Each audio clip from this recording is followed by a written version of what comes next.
नमस्कार, मैं रवीश कुमार। साथियों, आप सभी पेंशन धारकों का दिल से स्वागत है।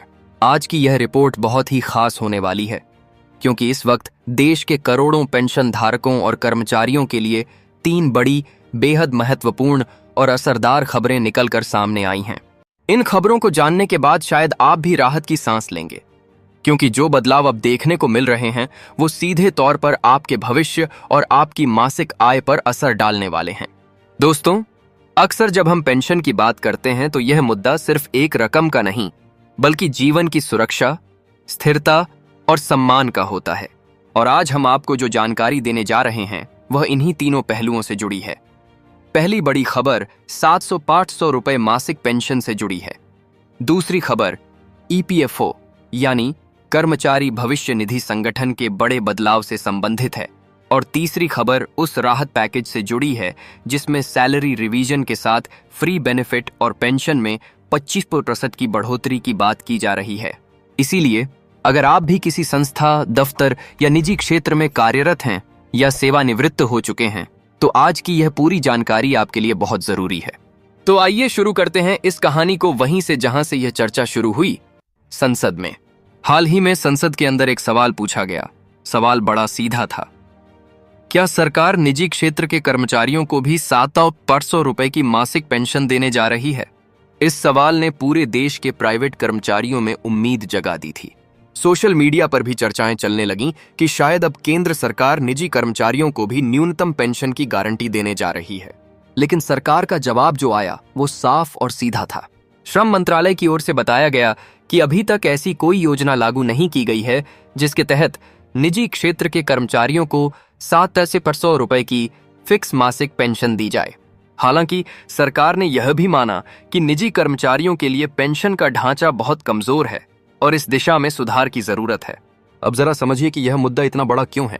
भारत में निजी क्षेत्र में काम करने वाले करोड़ों लोग हैं, लेकिन उनकी सेवानिवृत्ति के बाद कोई स्थायी सुरक्षा नहीं होती।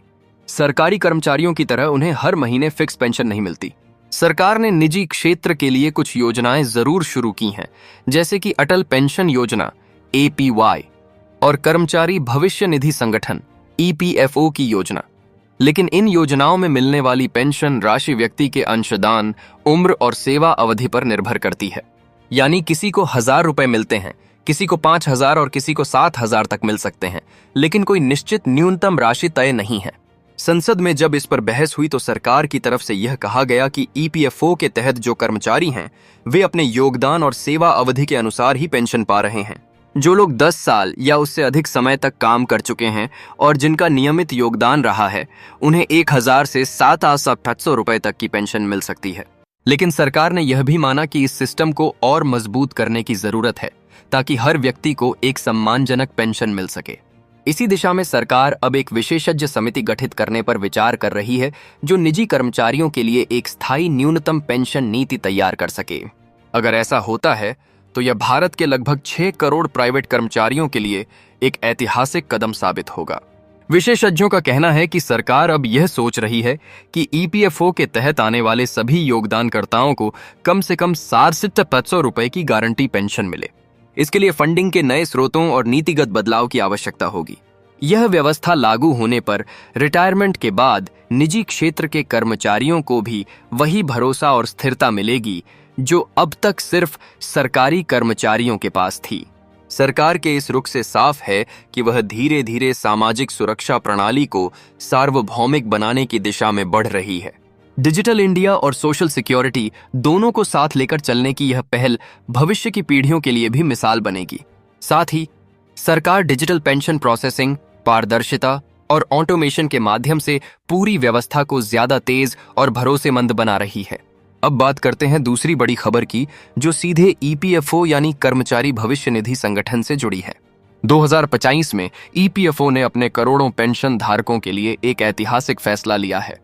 इस फैसले के तहत न केवल पेंशन राशि में औसतन 15% की बढ़ोतरी की गई है, बल्कि पेंशन प्रक्रियाओं को डिजिटल और समयबद्ध बनाया गया है।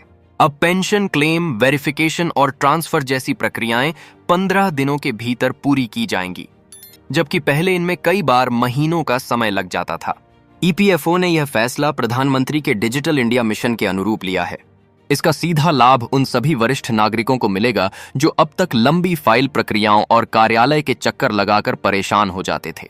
नई व्यवस्था के तहत अब पेंशन धारकों के लिए डिजिटल फेस ऑथेंटिकेशन सिस्टम लागू कर दिया गया है। यानी अब आप अपने मोबाइल फोन से ही पेंशन वेरिफिकेशन कर सकते हैं, किसी शाखा में जाकर लाइन लगाने की जरूरत नहीं होगी। इस निर्णय के साथ ही ईपीएफओ ने एक और बड़ी राहत दी है।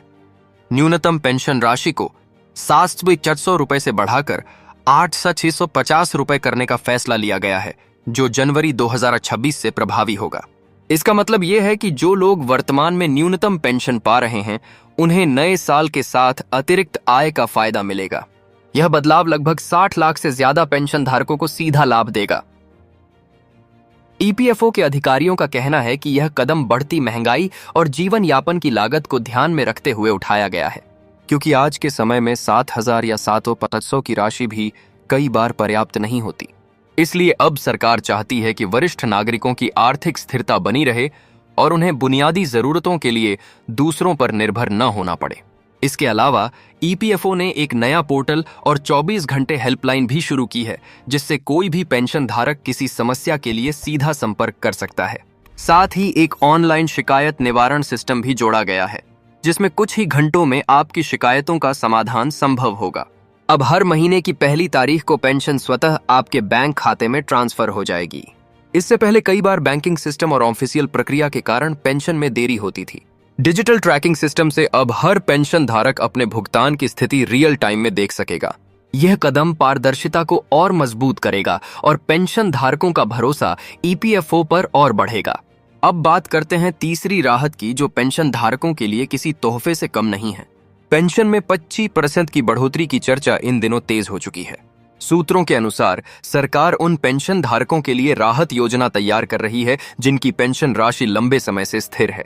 इसके तहत उन्हें न केवल सैलरी रिवीजन का लाभ मिलेगा, बल्कि कुछ विशेष फ्री बेनिफिट भी प्रदान किए जाएंगे। फ्री बेनिफिट में स्वास्थ्य बीमा, दवा सब्सिडी और डिजिटल सर्विस चार्ज जैसे कई खर्चों को सरकार अपने ऊपर लेने की तैयारी कर रही है। इसका मकसद यह है कि वरिष्ठ नागरिकों को पेंशन के साथ साथ स्वास्थ्य सुरक्षा भी मिले, क्योंकि अक्सर देखा गया है कि उम्र बढ़ने के साथ मेडिकल खर्च बढ़ जाता है और पेंशन का बड़ा हिस्सा वहीं चला जाता है। अगर सरकार यह व्यवस्था लागू करती है तो बुजुर्गों के लिए यह एक दोहरी राहत होगी। एक ओर बढ़ी हुई पेंशन और दूसरी ओर फ्री स्वास्थ्य लाभ। केंद्र सरकार का लक्ष्य है कि 2026 तक पेंशन व्यवस्था पूरी तरह डिजिटल और स्वचालित हो जाए, ताकि किसी को भी अपने अधिकारों के लिए चक्कर न काटने पड़े। यही वजह है कि अब ईपीएफओ से जुड़ी लगभग सारी प्रक्रियाएं, चाहे वह क्लेम, नामांकन या पेंशन ऑथेंटिकेशन हो, सब कुछ ऑनलाइन होने लगा है।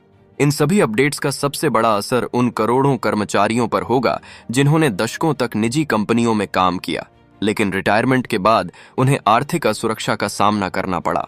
सरकार अब उन्हें यह भरोसा दिलाने की कोशिश कर रही है कि हर व्यक्ति, चाहे वह सरकारी क्षेत्र में हो या निजी क्षेत्र में, बुजुर्गावस्था में सम्मानजनक जीवन जी सके।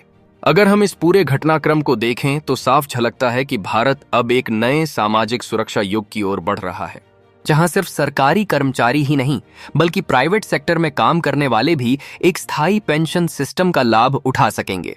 और यही इस पूरी रिपोर्ट की सबसे बड़ी ताकत है, उम्मीद। क्योंकि जब सरकार ने संसद में यह कहा कि निजी कर्मचारियों की पेंशन को लेकर विचार चल रहा है, तो इसका मतलब यह हुआ कि अब दिशा तय हो चुकी है, बस निर्णय की घोषणा बाकी है। और अगर आने वाले वर्षों में यह फैसला लागू हो जाता है तो यह भारत की श्रम नीतियों के इतिहास का सबसे बड़ा सुधार साबित होगा।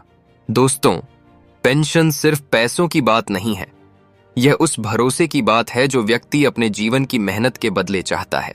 सरकार के ये कदम, ईपीएफओ की यह डिजिटल क्रांति और पेंशन में बढ़ोतरी का यह सिलसिला यही दिखाता है कि अब वह वक्त दूर नहीं जब हर बुजुर्ग को यह महसूस होगा कि उसका योगदान व्यर्थ नहीं गया। तो साथियों, यह थी देश के सभी पेंशन धारकों और कर्मचारियों से जुड़ी 3 बड़ी और बेहद महत्वपूर्ण खबरें। निजी क्षेत्र के लिए संभावित 550 की न्यूनतम पेंशन, ईपीएफओ की पेंशन में 15% की बढ़ोतरी और 25% तक राहत देने वाले नए बेनिफिट्स। यह बदलाव आने वाले समय में लाखों लोगों की जिंदगी को बदलने वाले हैं। इसलिए अगर आप भी किसी पेंशन योजना से जुड़े हैं तो इन अपडेट्स को ध्यान से समझिए, अपने साथियों तक शेयर कीजिए और जागरूक रहिए। क्योंकि जानकारी ही शक्ति है और यही शक्ति भविष्य को सुरक्षित बनाती है। धन्यवाद।